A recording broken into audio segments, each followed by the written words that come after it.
It's 3 in the morning. You're asleep, face half buried in the pillow, perfectly still, perfectly safe. And on the rim of your eyelash, in the warm dark, something wakes up and starts to move. This isn't a metaphor, and it isn't a nightmare. Right now, while you read this, there are animals living on your face. Hundreds of them. With legs.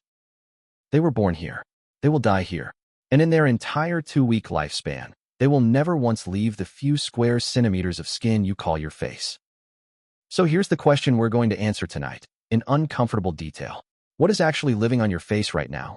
And why does almost nobody ever tell you? Let's start with the headliners. They're called Demodex mites, and they are not bacteria, not germs, not some abstract microscopic blur. They are arachnids. 8 legs. Same family as spiders, scorpions, and ticks. Imagine the most spider-shaped thing you can. Now shrink it until it's invisible. Give it a body shaped like a stubby little cigar, and park about 100 of them on your face. Congratulations. You're already home to them. There are 2 species that specialize in you specifically. Demodex folliculorum and Demodex brevis. One is long and skinny, one is short and fat, and between them, they have divided up your face like roommates splitting an apartment. Demodex folliculorum is the tall one. It moves into your hair follicles, the little pockets each eyelash and facial hair grows out of. It lives head down, packed in with its siblings, sometimes 6 or more crammed into a single follicle. Demodex brevis is the short, stout one. It burrows deeper into the sebaceous glands, the tiny oil factories attached to your follicles. It lives alone, further down, in the dark, eating the grease at the source. They are not evenly spread. They love the oily real estate. Your nose, your cheeks, your forehead, your eyebrows, and especially the roots of your eyelashes. The greasier the neighborhood, the higher the population. Each one is about 1/3 of a millimeter long. That's smaller than the width of this letter. You will never see one with the naked eye, which is exactly how they've gotten away with it for so long. Now, nobody knew these things existed until surprisingly recently. For all of human history, your ancestors lived and died with faces full of mites and no idea whatsoever. Then came 1841. A German anatomist named Jacob Henle was peering down a microscope at human earwax and skin gunk, and he saw something move. Tiny worm-like shapes wriggling in the grease. If the name Henle rings a faint bell, it should. He's the same anatomist that part of your kidney is named after, the loop of Henle. The man spent his life looking at the small machinery of the body, and one day the machinery looked back and crawled. A year later, in 1842, another German scientist, Gustav Simon, took a much closer look while studying acne and clogged pores. He realized these weren't random debris. They were animals. He gave them their name, Demodex. The name is almost poetic in a grim way. Demodex comes from Greek roots meaning, roughly, the lard-boring worm, the fat-eating, grease-tunneling little creature.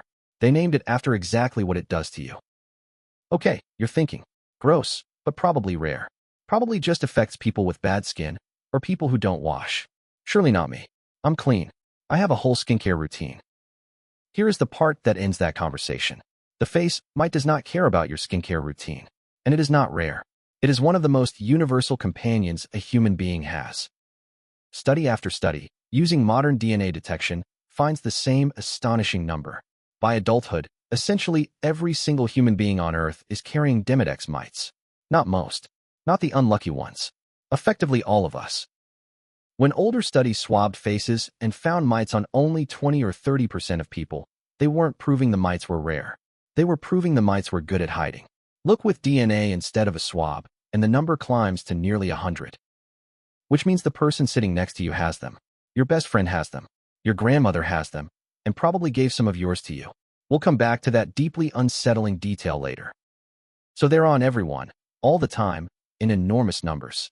The obvious next question is the one your skin is quietly screaming. What exactly are they doing up there? During the day, mostly, they hide. They wedge themselves headfirst down into your follicles and your pores, tucked into the dark, gripping the walls with those 8 little legs, doing very little. They are, frankly, lazy by daylight. Because Demodex mites hate light, they are profoundly, instinctively allergic to it. Light means exposure, drying out, danger. So while the sun is up and you're awake, they stay buried and still. But then night falls. You climb into bed. You turn off the lamp. And in the warm, oily, finally dark landscape of your face, the mites wake up and go to work. They climb up out of the follicles and onto the open surface of your skin. And then they walk. Slowly, deliberately, they crawl across your face in the dark while you sleep, at a top speed of about 1 centimeter or 2 per hour. 1 centimeter an hour doesn't sound like much, but to a creature 1/3 of a millimeter long, that's a real journey. Across the plane of your forehead, over the hill of your cheekbone, to the next follicle over. A nightly commute on the surface of you. And what is the mite commuting for? The same two things most animals leave home for: food and a mate. Let's do food first, because it's the slightly less mortifying one. Demodex mites eat sebum. That's the oily, waxy substance your skin produces to stay moisturized. Your face is essentially a buffet of grease, refilled 24 hours a day. They also tidy up dead skin cells and other cellular debris in the follicle. In a strange way, they're janitors. They eat the stuff your skin is shedding anyway, the gunk that might otherwise clog you up. Which is why, for the vast majority of people, these mites cause absolutely no harm at all. You've had them your whole adult life and never felt a thing. They're quiet tenants. They pay rent and poor cleaning. Now the other reason they came out tonight. The thing they really wake up in the dark to do. They came out to find each other and to mate on the surface of your face while you dream. Around the openings of your follicles, in the dark, the male and female mites meet up and pair off. The whole thing happens in the warm grease right at the edge of your skin. Your face is, biologically speaking, a singles bar that opens at midnight. After mating, the female crawls back down into a follicle or a gland and lays her eggs inside it. Inside you, the next generation of your face mites begins its life in the same pour the last one did. The eggs hatch, the young mites grow up over a couple of weeks, eating your sebum, and the cycle starts again. An entire arachnid life story, birth to death to rebirth, playing out on your face on a loop, forever, without your knowledge or consent. And that life is short. A Demodex mite lives only about 2 weeks, start to finish. Which raises a small but very important plumbing question that I have been dreading telling you about. The mites eat, constantly, grease, skin, cellular debris, for 2 solid weeks. So where, you might reasonably ask, does all of that go? Where does a face mite go to the bathroom? Here is the answer, and I want you to sit with it. The Demodex mite does not have an anus. It has no way to get rid of its waste. None at all. For its entire life, everything it eats, it keeps. The waste just accumulates inside its little body, stored up in a single large gut, getting fuller and fuller for 2 weeks straight. And then the mite dies. And when it dies, its body breaks down, right there on your skin, and all of that stored up waste it's been holding its whole life is finally released. Onto your face. For a long time, scientists suspected this is exactly why heavy mite populations are linked to certain skin conditions. The mites themselves are harmless. It's the going out of business sale at the end that can irritate your skin. When the numbers get out of control, doctors see it in conditions like rosacea, that persistent facial redness, and blepharitis, an irritation of the eyelids right where the eyelash mites live thickest. The mites are usually fine. Too many of them, dying, are not. So that's the classic, slightly horrifying story of the face mite. Discovered in 1841, lives in your pores, crawls out at night, mates while you sleep, and dies without ever once taking out the trash. For over a century, that was the whole picture. And then 2022 happened. In 2022, researchers from the University of Reading and Bangor University in the United Kingdom did something nobody had managed before. They sequenced the complete genome of Demodex folliculorum, the eyelash mite. They read its entire genetic instruction book. And the genome was a shock. It was one of the smallest, most stripped-down genomes of any related animal ever found. These mites have been throwing genes away. They have the bare minimum of cells and genetic instructions needed to survive, and not one bit more. They've shed so many genes because they don't need them anymore. Why keep the genetic code for surviving in a harsh world when your entire world is one warm, oily, perfectly stable pore that never changes? You can afford to get simple. So they did. They've even lost the genes that would let them wake up to ultraviolet light, and the gene most animals used to be roused by daylight. The mite is built to stay in the dark. It has genetically committed to the night shift on your face. But the most provocative finding wasn't about what they've lost. It was about what they're becoming. The researchers suggested that Demodex may be partway through a transformation. They may be evolving from external parasites into something more like internal symbionts. Part of us. Because here's their problem. Every mite on your face is descended from the mites your closest family gave you. They're isolated, with very few outsiders, mating with their own relatives generation after generation. Their gene pool is shrinking to a puddle. Animals that get this isolated and this stripped down usually go down one of two roads. They go extinct, a genetic dead end, or they merge so completely with their host that they become a permanent fixture of it, a built-in part of the body, like a tiny organ you carry around. Sit with that for a second. The thing crawling on your eyelash tonight might not be an invader at all. It might be a creature so deeply, ancestrally tied to humans that it's slowly dissolving into the definition of what a human is.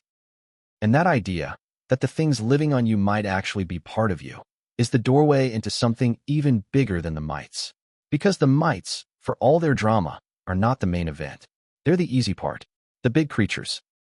Pull back from the face mites and look at your whole body, and you find a truth that genuinely reorganizes how you should think about yourself.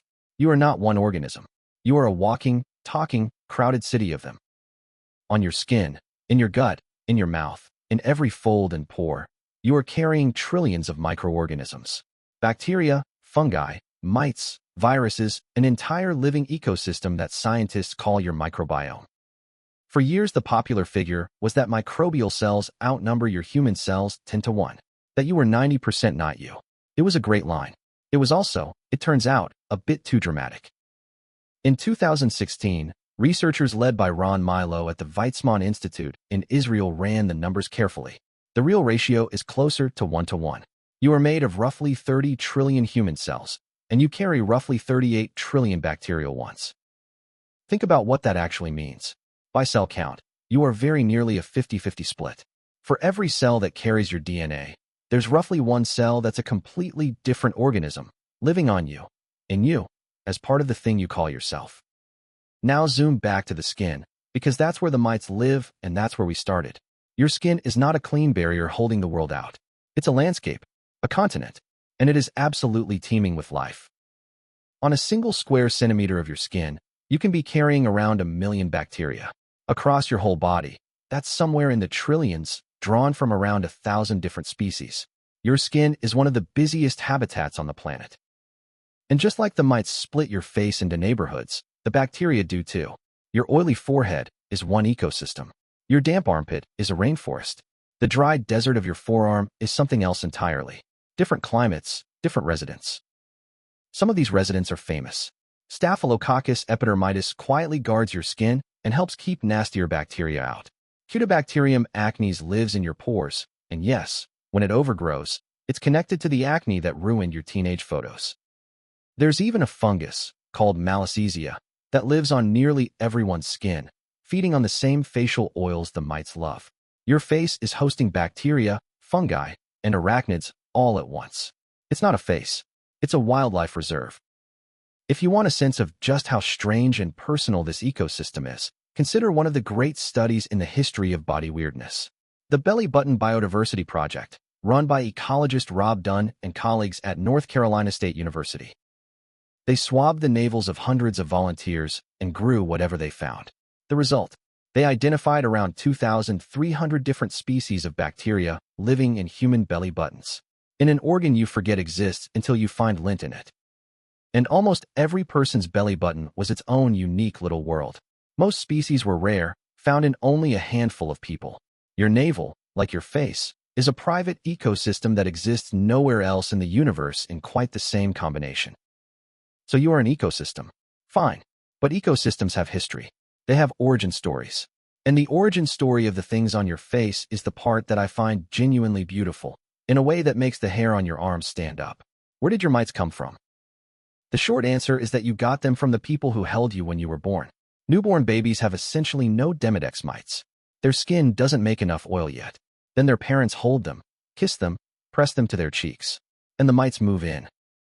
Mostly, the science suggests, you got your starter colony from your mother, from the closest skin-to-skin contact a human being ever has.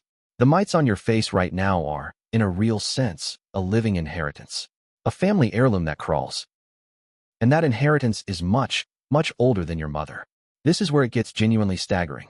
In 2015, a team led by Michael Palopoli at Bowdoin College published a study in the journal PNAS about the deep ancestry of human face mites. They compared the DNA of Demodex mites taken from people with different geographic ancestries, from Europe, Asia, the Americas, and Africa, and they found something remarkable. The mites' family trees matched the humans' family trees. People whose ancestors came from different parts of the world carried genetically different lineages of mites. The mites had traveled with their hosts, splitting and diverging as human populations split and diverged. The mites are a map of where your people have been. And the deepest branches of that mite family tree trace back to Africa, which is exactly where our human family tree traces back to.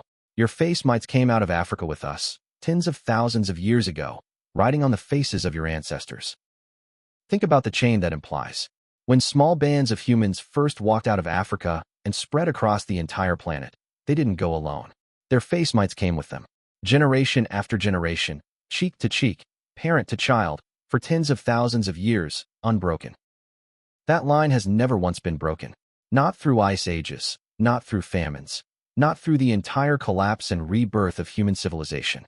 The chain of mites on human faces has run, hand to hand, face to face, all the way from prehistoric Africa to the pillow you're lying on tonight. The mites on your face are, in that sense, one of the oldest continuous things about you. Older than your language, older than your nation, older than agriculture. A tiny 8-legged record of every ancestor who ever held the next one close. And this gives scientists a strange and wonderful tool.